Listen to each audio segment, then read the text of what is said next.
Hello, everyone. This is Tom Fox. I'm the Compliance Evangelist, and I'd like to welcome you to Everything Compliance. Everything Compliance is the only podcast in compliance featuring the top roundtable of compliance commentators. It includes Mike Volkov, founder of the Volkov Law Group, Matt Kelly, founder and editor of Radical Compliance, Jonathan Armstrong, partner at Quarterly Compliance, and Jay Rosen, Mr. Monitors with Affiliated Monitors, and Sarah Hadden, the publisher of Corporate Compliance Insights, CCI. In this episode, we began a special two-part series on the first 6 months of the Trump administration in 2019 around compliance. This episode features Matt Kelly talking about SEC changes, regulatory and sub-regulatory reform. I ask him, is it real or is it Memorex? Mike Volkov goes into some hyperbole about the OFAC compliance program. What does it mean for compliance practitioners and changes in OFAC enforcement for the first half of 2019. Sarah Hadden is sad about the end of privacy and talks about data privacy in the context of both regulatory and legal reforms upcoming. Next week, we will feature Jay Rosen and Jonathan Armstrong. Rants follow this episode with Matt, Sarah, and Mike, but you're in for a treat because Matt has a double rant because he rants during his sub-regulatory comments as well. It's a great episode. I know you will enjoy it. Thanks for listening. Everything Compliance is a part of the Compliance Podcast Network and now a proud member of C-Suite Radio. Hello, everyone. This is Tom Fox, and in this episode of Everything Compliance, we are going to take a review of the Trump administration around compliance through June 2019. So with that short introduction, we are going to start right off with Matt Kelly. And Matt, you have been writing about, thinking about, talking about changes in the SEC, regulatory and sub-regulatory reform or guidance. So where do you think the Trump administration has taken us in the first half of this year? Well, I would split that into a couple of different camps. And first, I will take the SEC, actually. So the SEC is moving in a methodical, but not necessarily fast, progressive pace to repeal some burdens that, depending on whether you see their regulatory burdens or good corporate compliance reforms, but they're looking to roll back some of these rules that have existed for a while. So, for example, sometime soon, in the second half of the year, certainly, we will see the SEC move to probably rescind Section 404B compliance with the Sarbanes-Oxley Act, and that requires that public companies get an annual audit of their internal control over financial reporting. They're not going to repeal it for everybody. In fact, they might not repeal it for a significant number of companies, but everybody with 100 million or less in annual revenue would be exempt. Repealing 404B compliance for small companies has been one of the big dreams for a lot of anti-SOX people out there. This is mostly going to be a giveaway to the biotech firms because biotechs can be large operations but make no money because they're spending it all on drug development, and they might not make any revenue for many years. So some of these biotechs have been emerging growth companies since that category was created 5 or 6 years ago. And now they are aging out of that, and now suddenly they do have to get the audits. They don't want to, and so they're like, that's happening. Exactly what form is that going to take? We can't be entirely sure, but it's going to happen, and everybody knows it's going to happen. What is most interesting, I think, is that it has taken so long for the SEC to move on this, but the chairman, Jay Clayton, has had many different issues that he had to deal with that I think pulled him away from his deregulatory agenda for the first 2 years of his term. They are going to, I think, make some moves around whistleblower award reforms. I suspect that will get challenged in court if somebody wants to note the time and place. I predicted that. I predict it right here. But principally, that the package of reforms that they had proposed would cap the size of large awards. and they would make it harder for outsiders to submit a whistleblower tip looking for an award. They would also make it easier for people to claim smaller awards for smaller frauds, which I do support. I think that is wise. And then we also have to watch, while they are doing that, what are they going to do if Congress fixes the Digital Realty Trust Supreme Court ruling from 2018, which said if you want whistleblower protections under Dodd-Frank, you must report to the SEC. It is unusual, I think, that in the last, 4 weeks or so, we have seen the SEC give out 2 awards where they singled out the fact that the whistleblower had first tried to report internally to their compliance program. That went nowhere for whatever reason, and then they went to the SEC and they got their awards. I think in a perfect world, Congress would fix that legal decision so people could go to their internal compliance commission first, get the protections if they need it, and then the SEC would still be able to hand out whistleblower awards as it sees fit. That solves a whole lot of problems if Congress moves and then the SEC does this. Are they really going to? We don't know. That it would be a common sense thing. So who knows if that'll actually happen in Washington, but it might. But the capping large awards, I think that is a legally dubious idea. It's not in the statute.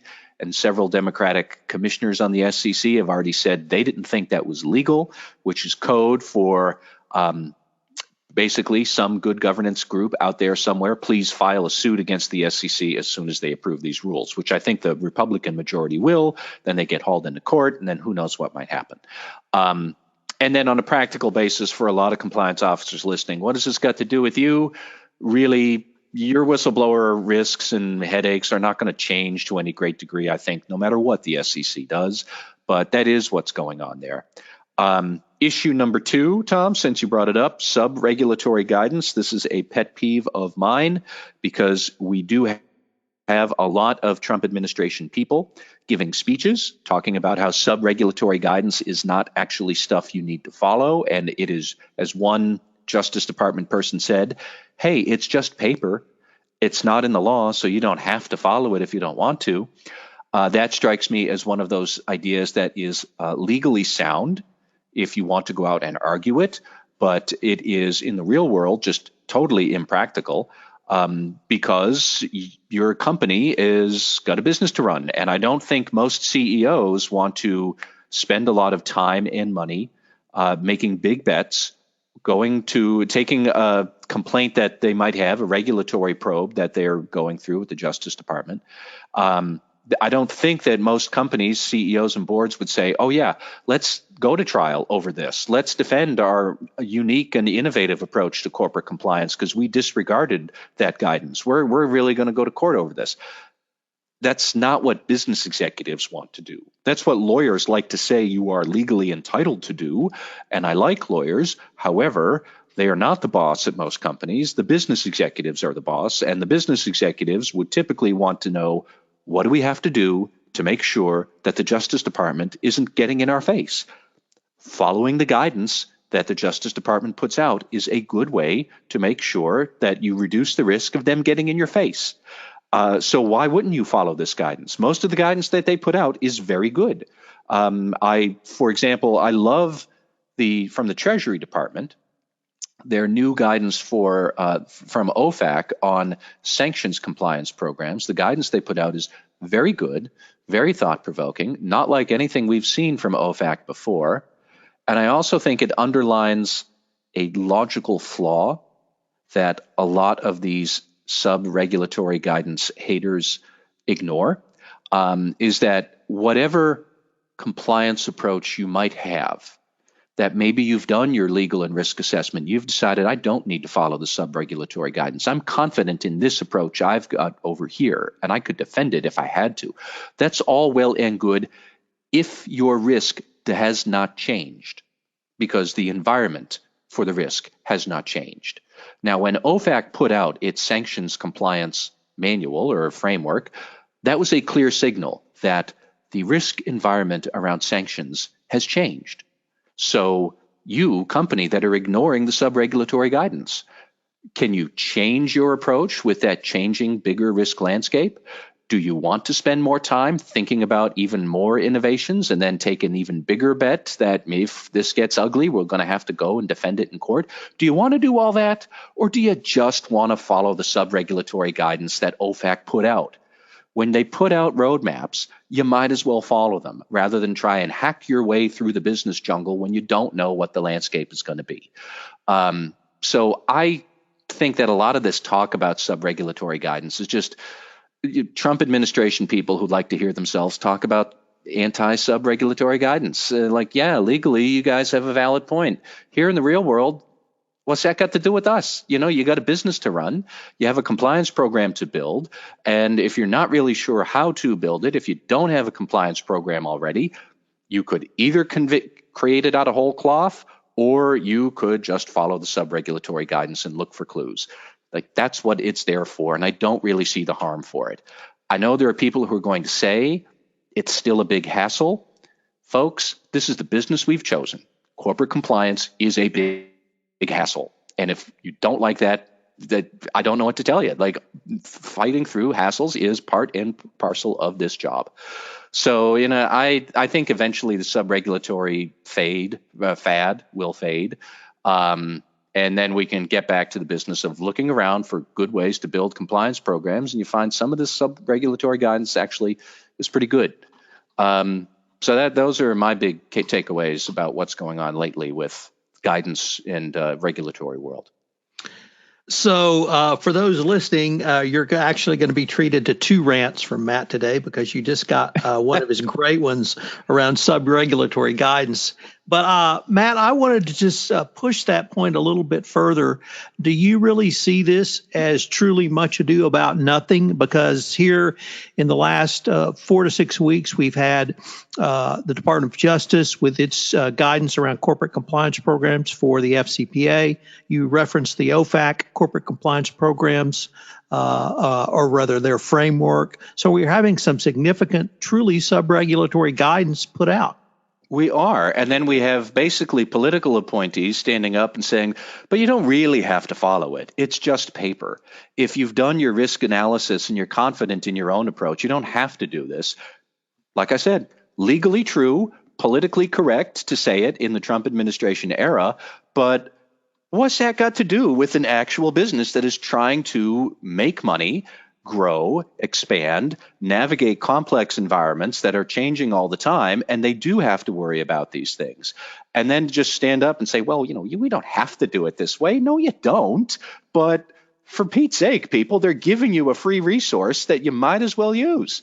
And especially if you are a company that has not had a compliance program before, and you have not done a careful legal and risk analysis before, because you haven't faced these sort of risks before.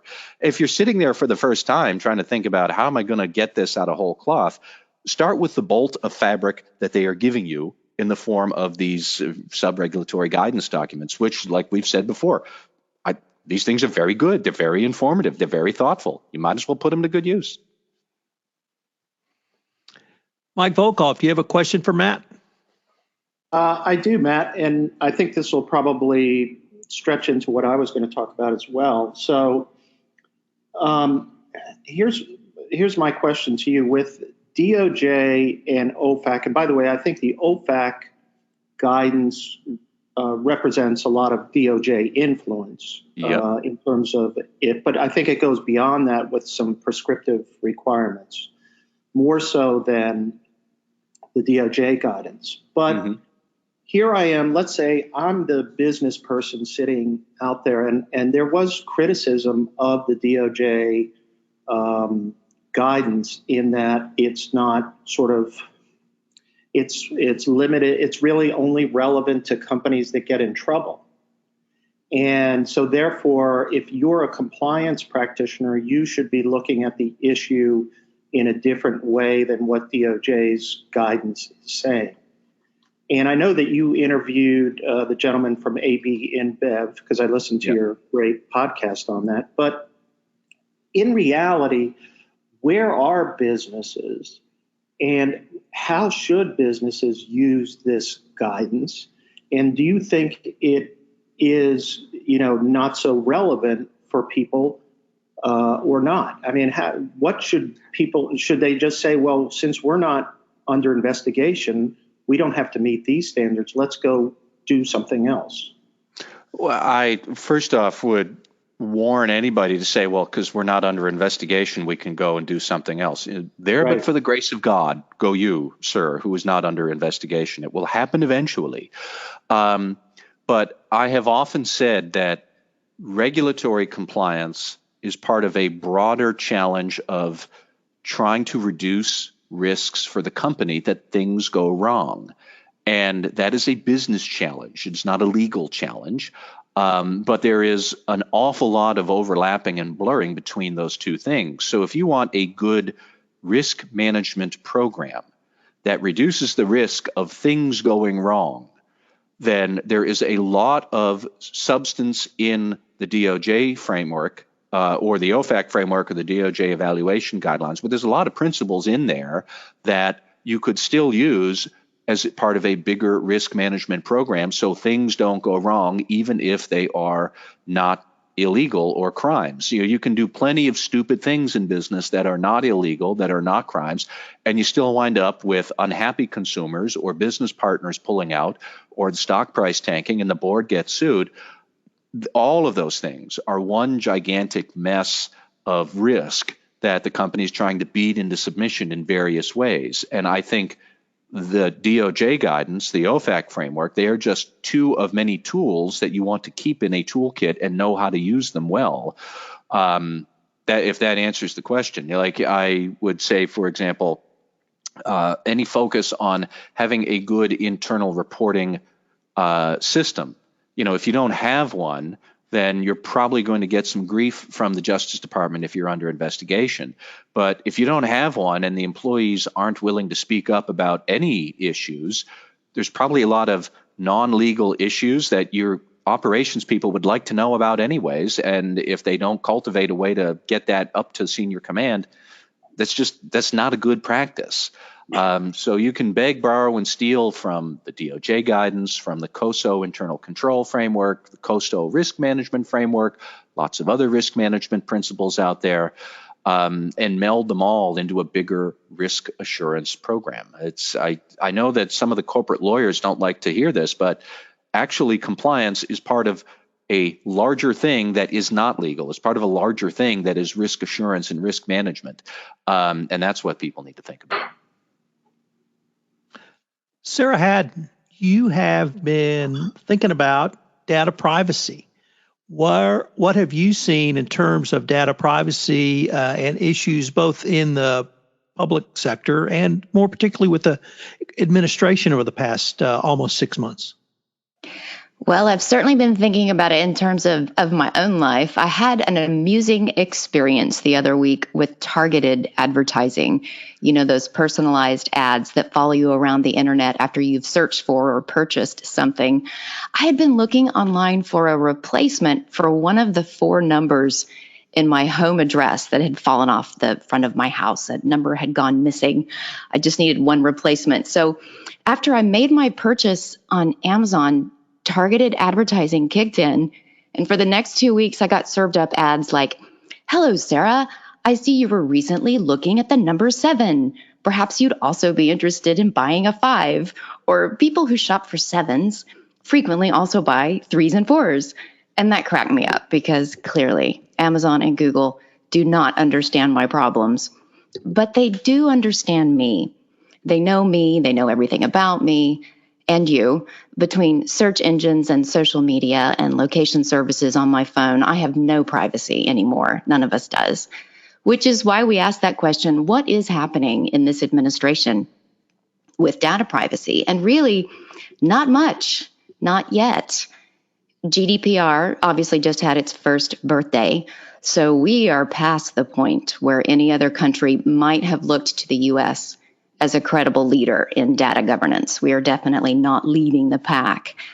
And we are seeing big tech in the news right now, obviously, make no mistake, but the headline stories right now are more about antitrust. In the U.S., competition and consumer protection are still considered separate, distinct issues. Overseas regulators are starting to look at privacy abuses, I think, as being more linked to market power. But for now, I think we're still unpacking those issues here more separately. We had word from the White House late last summer that Trump would be seeking a balance between privacy and prosperity. That was the phrase, a balance between privacy and prosperity. And I think that that's code for we're going to roll back any tech laws from the Obama era, like net neutrality, for crying out loud. And we're not going to impose any regulations that might cut into profits for big business. But, maybe the lack of action on this issue is because we still lack a grasp of its scope. We're still trying to figure out what problem to solve. And then from there, whose job is it to solve it? Should the FTC make some rules, or should Congress make some laws, or should the industry police itself? And meanwhile, a lot of states just aren't waiting around for an answer. We've got California's data protection law that's going to come on board in 2020. And we've got multiple other states, New York and the great state of Texas and others, that are creatively cobbling together their own versions of data privacy protections as we speak. So that tells me that within the next year or so, we're going to be looking at a patchwork of state laws that are going to make compliance by any company, especially small or mid-size, very, very difficult. But everything about this is difficult. There's nothing easy about data privacy regulation. There's not going to be a one-size-fits-all solution for every situation and every industry. And there is no consensus, I think, on whether the focus should be, number one, on protecting consumer data from being monitored and collected without consent, and number two, punishing companies for misusing that data or not adequately protecting it or preventing breaches or informing the public about those breaches. So maybe we do need to spend more time just figuring out what can be fixed and how. But we're spending time talking about whether or not consumers should be able to check a box that opts them out of data collection on a website. That's kind of the crux of GDPR. But I have to wonder, how meaningful is that small action, that tiny symbolic attempt to prevent the collection and the retention of a few scraps of your data on one website, when you consider that the entire economy of the 21st century is fueled by consumer data, all of our data? And who's leading this conversation is a Harvard professor. Her name is Shoshana Zuboff, and she has just come out with a new book called The Age of Surveillance Capitalism. That really caught my eye. This is a fascinating book if you are into ranty academic commentary on politics and popular culture, and of course you are. She says surveillance capitalism is a mutant form of capitalism that uses technology to monitor consumer behavior, predict behavior, and of course, ultimately guide or manipulate it in the pursuit of profit. And she warns us in her book to rethink the way we view anything that's being marketed to us that's labeled smart or personalized. We might view these things as gadgets or services, but that's not what they are, she says. These are a supply chain interface for the unobstructed flow of the consumer data that fuels the economy of the 21st century. Wow, I just loved that. Surveillance capitalism, she says, is not the technology itself. It's not the algorithms or the platforms. It is the default business model for every successful company that's come out of Silicon Valley in the last 20 years. And it's not going anywhere, obviously, which means the idea of industries self-regulating is pretty much a non-starter. How do you stop that revolution? Well, you can't. In her view, it's as monumental and as disruptive as the invention of the printing press, the invention of mass production and the assembly line in Henry Ford's time. You can't roll back this kind of thing, no matter how righteously indignant you may be about it. And you can call for rules and regulations about data privacy, but there's an economic imperative driving this. We're not going to roll it back just because it's often annoying and creepy. And don't forget, of course, most of the data out there, as we all know, it's stuff that we gladly hand over. We hand it over in exchange for free and convenient use of stuff like Google Maps and Facebook. And I should point out, it's not just benefiting big tech. Data collection allows those smaller enterprises and startups to flourish and to innovate and to become competitive too. And we can opt out of those free things. We can push for laws that give us ownership of our own data, but we're not going to get ownership of the surplus. We're not going to get ownership or control of other people's data. Even if you opt out, there is plenty left in the pipeline that can be used to track or to predict consumer behavior. So I think we just have to kind of mourn the death of privacy and move through those stages of grief. Be angry, maybe be depressed, but whatever the next stage is, bargaining, I guess, that comes next, that might be where the lawmaking would come in. And when that does happen, I think we're going to see the emphasis on consumer opt-out measures giving way to an emphasis more on punishing companies, punishing them for the breaches that they didn't prevent, or maybe punishing them for misusing that data, misusing it in ways that can cause real harm, like slander and fraud and corruption and discrimination, any of those things. And then after that, I guess we move more into acceptance. I think over time, we may just have to change the way we define privacy altogether, or the way we feel about the lack of it. We do hear voices calling for digital dignity. That's a new phrase that we're hearing. And certainly there are those who say that privacy is a basic human right. But the cynic in me says that privacy as an absolute just no longer exists, with the exception for now, maybe with the privacy of our own thoughts. And if you want to protect that, I guess you spend less time online, read more books. But of course, we'll all buy them on Amazon. And I said earlier that thanks to data collection from Amazon, I have no privacy. And thanks to this podcast, I obviously now have no secrets, since everybody now knows my home address has a 7 in it. Word up, stalkers. There's one number now, and you've got 3 more to hack into. Good luck with that. But that is what has been on my mind this week, Tom, about data privacy. Mike Volkov, you got a question for Sarah? Yeah, Sarah, I mourn the loss with you. One of the questions I have is, and it seems kind of bizarre, but if you ask the American public, and I'm sure in a polling question, they would say, we want more privacy, we want more protections. And given all the scandals that's occurred, it's amazing that Congress can't even get together on something like privacy.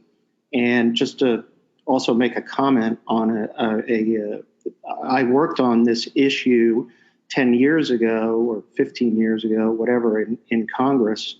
And the biggest problem was the tech lobby is extremely powerful on the Hill because they give a lot of money to a lot of politicians. And they were always able to, push back on this.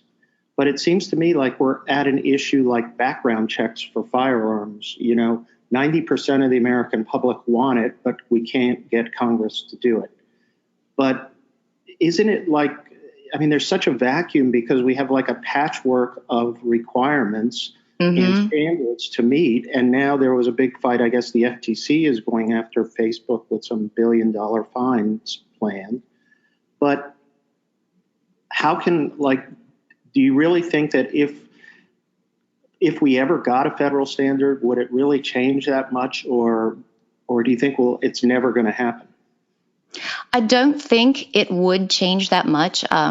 Somewhat of what I said about there's so much data in the pipeline. We who are starting businesses and trying to grow businesses recognize that our success in doing that relies on our ability to collect and monitor and maintain and learn from data and predict what consumers will do. I think that is the default business model. That's not going to change. And data is always going to be a currency that we use to, as consumers, to get more stuff. You can vote with your wallet if you don't like how a business is operating. But if you're using a free service, something that makes your life easier and more convenient, like Google Maps or like social media, we have to exchange some of our data in order to participate in that. And I don't believe that we these days as consumers will fight for our online digital privacy hard enough to overlook the fact that we still want our free stuff. When you ask us in a poll, do we want privacy? Yes, but I'm not sure what we really all mean by that. We may mean that we want absolute privacy. We want to feel safe in our homes. We want to feel safe from being slandered or lied to or having fraud committed or something. But are we willing to hand over our email addresses and even our health information and our banking information and all that sort of stuff in order to just participate in society these days? Yeah, I think we are. I think we just have to kind of have that funeral and mourn the death of that. I don't know if that answered your question, but that's kind of where I'm on. No, it does. No, yeah. Absolutely. Sarah, I want to pick up on one of your earlier points or points you made early on in your remarks around governments outside of the United States are really taking the lead on this. And of course, you pointed to GDPR. For U.S. companies that are multinational, do you see them complying with GDPR and moving that towards a sort of internal standard so that the de facto regulation or regulatory requirement that U.S. companies who do business internationally are following is GDPR, and that's impacting the way they think through their own internal data privacy policies and procedures? Are you asking if I think that they are going to start complying? Well, they have to comply if they're doing business there. So are they using that as a way to think through or rethink their own internal policies and procedures? Maybe again, the cynic in me thinks that they might use what they gain from this year of attempting to comply with GDPR to look for ways to work around it. I mean, I know there's still a lot of confusion about complying. There are a lot of companies that are still a little bit behind in figuring out what's required of them. Things like, do we have to have somebody over in the UK monitoring this if we do business there, or can our US-based person handle that? There's still just a lot of questions in there about compliance. But I think cynically that companies might just use this year to think of ways to comply on paper to meet those regulations, but to innovate and more creatively work around it in a way that they can still get the data that they need in order to fuel growth. That's pretty dark, but... Well, on that dark note, Mike Volkov, you previously were not prone to hyperbole, but now you have rethought that position and publicly stated so. So as you hyperbole away, what got you so thinking that the OFAC sanctions framework was truly a game changer? Well, I subscribe. I mean, Matt has, early on identified the importance of the OFAC guidance, and I think it was a game changer in the sense that it's prescriptive. It's not built upon, here's some principles and just go out and do this. So what do I mean about prescriptive? Number one, let me just list 5 of the things that are required. 5 significant prescriptive requirements. One is senior management, being the board or the leaders, have to review, approve, and distribute your sanctions compliance policy. So there unto that is accountability. And making sure that they are on board with this.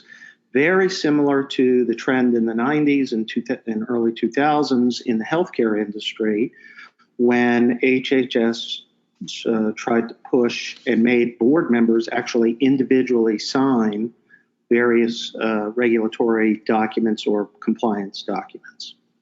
So that, to me, it may not sound like a lot, but to me it's important. Number 2, risk assessments now is a game changer in terms of requiring supply chain risk assessments. Specifically listed in your risk assessment has to be looking at your supply chain. And the reason they did that is because their enforcement in the supply chain area has become incredibly aggressive. And that aggressiveness is predicated on the e.l.f. Cosmetics case, where an American company is held responsible for a supplier in China who in turn, and unknown to the American company, was sourcing materials from North Korea, and the American company was held liable, even though they had no knowledge of that. That to me is a game changer, because people were looking at risks in terms of sanctions with their third parties and their customers. Now they're saying, look at your supply chain as well. Training is now an annual requirement for relevant people with regard to sanctions. At a minimum, it has to be annual. Nobody else, DOJ has never said that with regard to anti-corruption compliance training, but OFAC says once a year at minimum, which is important. More importantly, in terms of my list, is internal controls. And two aspects of internal controls. One is a specific procedure that is required for identification, elevation, and resolution of potential risks with regard to business transactions. Number two is more detailed requirements with regard to uses of screening technology. You have to document now why you select a particular screening technology. What are the settings that you have done to make sure that your filters are not overly conservative or not going to miss anything? And number three, you have to test it annually, and you have to document your testing. These are all requirements that I think are significant. And OFAC is basically saying, we've seen these list of excuses. And these are just not going to satisfy us anymore. And so I think, in terms of aggressiveness, it was pretty aggressive. I agree with Matt that there are a lot of great ideas in there.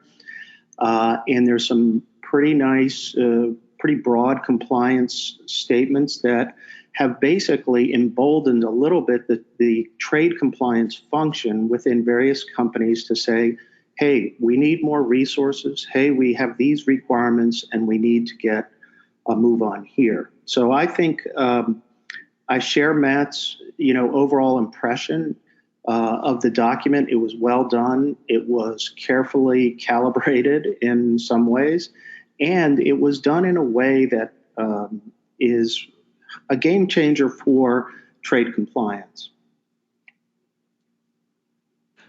Matt, do you have a question for Mike?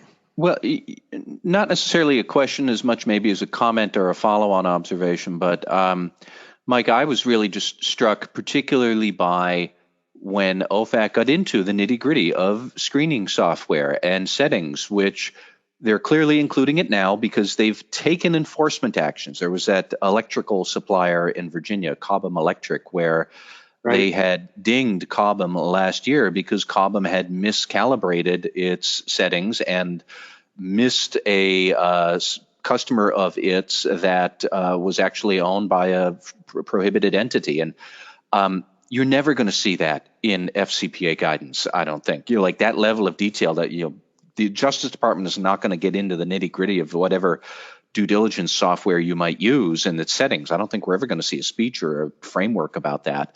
But the other thing that I kept on thinking about, because I was writing about this issue not long ago, is at least with anti-corruption, dealing with local agents and doing due diligence on them, you can be a bit more deliberate if you want when you're moving into a market.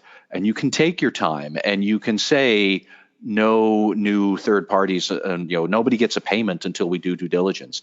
But this is about due diligence on your customers and transactions, and that happens immediately. And it's going to be much harder for people to say, let's slow this whole process down. You can slow down the process of expansion and hiring local agents if you want, but that is not at all the experience you're going to have with sanctions compliance and customers and all this stuff. You're going to have to embed this, and it's going to have to move slick because that's what customers want. This is going to be hard.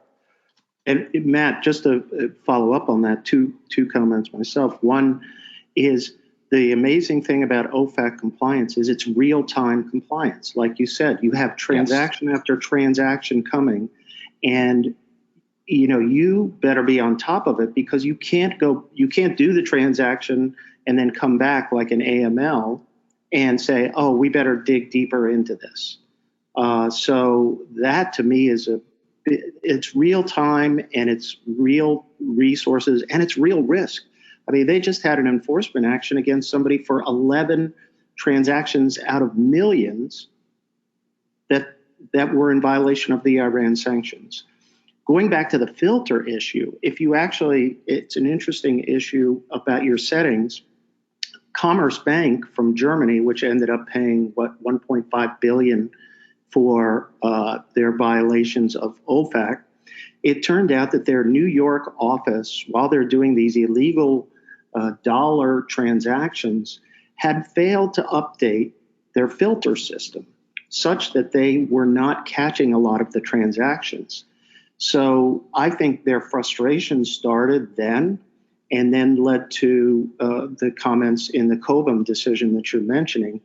But I think this has been a long-standing issue where people walk in and say, well, we bought this, software solution, and lo and behold, they didn't tell us it was wrong.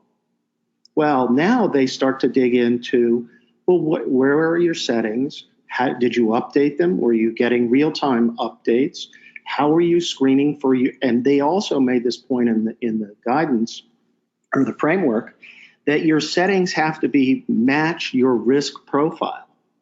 And to me, that means if your risk profile changes, you better be revising your settings, and you better start from a baseline which says, here's my risk profile, and here's where my settings are for what transactions I'm going to look at. So yeah, I thought all your comments, I think it was very helpful, and I think you're right to give a lot of credit to OFAC for, to me, they advanced the compliance ball. I really think so. It's a game changer in that sense. And I'm Mr. Hyperbole, but I'm not one to use hyperbole very often. But this, to me, was pretty significant.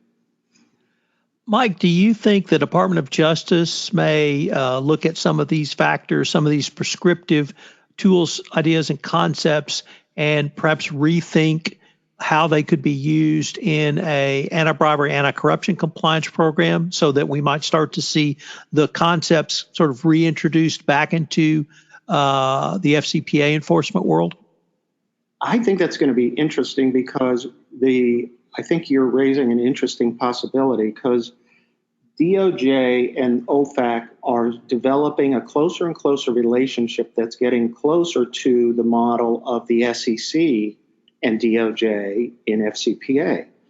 And so there's a lot of cross information. Obviously, there are rivalries and all that stuff. But I think you're right. And the person who was the architect of this at OFAC was a political, and I worked with her, person from the criminal division, Sigal Manlikar, who used to work in New York at a big firm here with Mary Shapiro.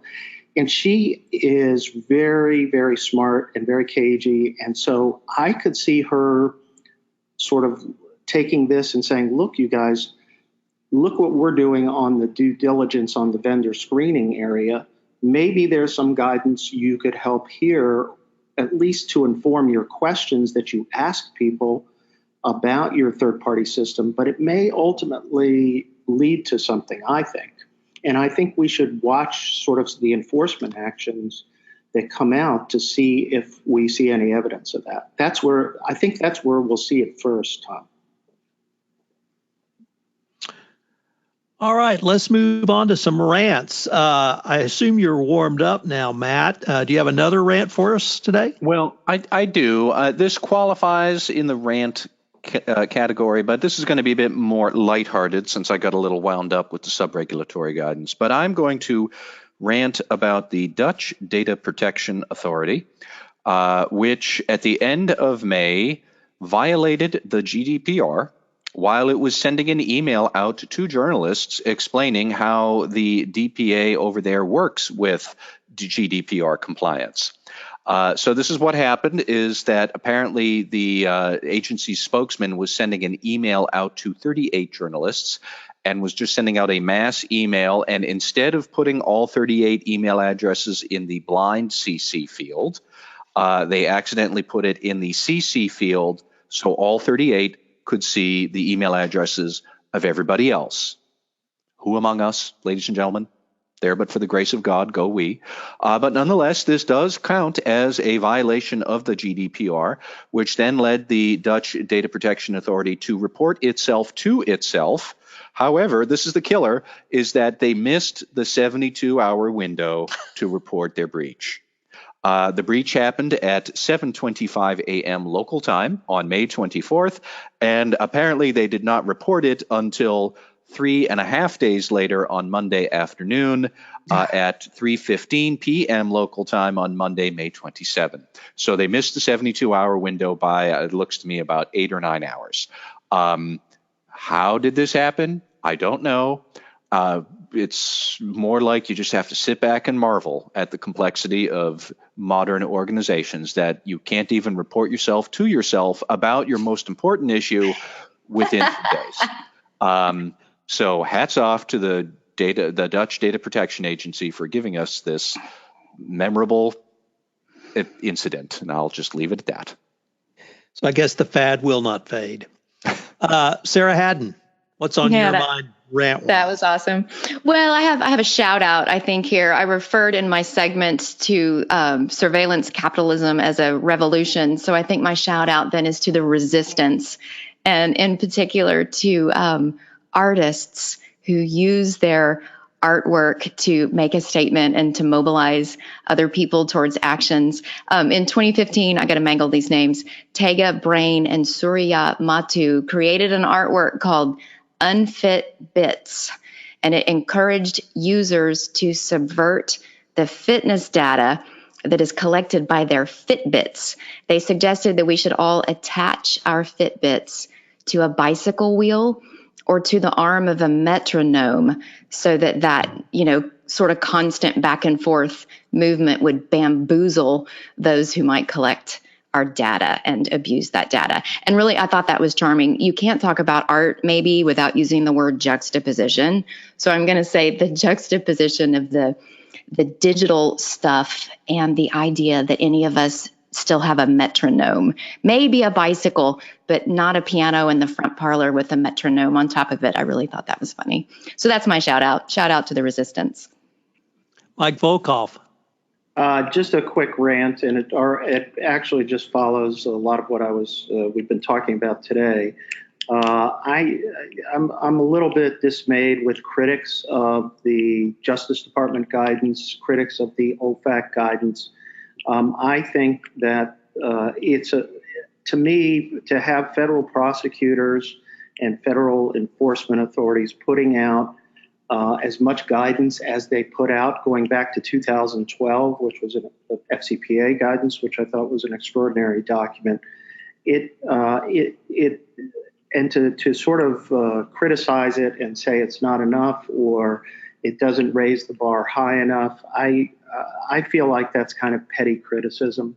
And people that do that, I think, would look at a half-empty glass or half-full glass and say, hey, that's empty. And I don't look at life that way. So I hope people will, stick to the guidance, use it as a valuable tool, and give credit where credit is. Great insights from everyone, and let's see what we can come up with next time. Hello, everyone. This is Tom Fox again. I'd like to thank you for listening to this part one of our special two-part podcast series on the Trump administration and compliance through the first half of 2019. Join us again next week, where we have our commentators Jay Rosen and Jonathan Armstrong give us their observations. The Everything Compliance Gang is Mike Volkov, Matt Kelly, Sarah Hadden, Jay Rosen, and Jonathan Armstrong. Everything Compliance is a part of the Compliance Podcast Network, C-Suite Radio. It's also available on Spotify, the FCPA Compliance Report, Megaphone, and JD Supra. I hope you will check us out, and I hope you'll join us again next week. Thanks again for listening.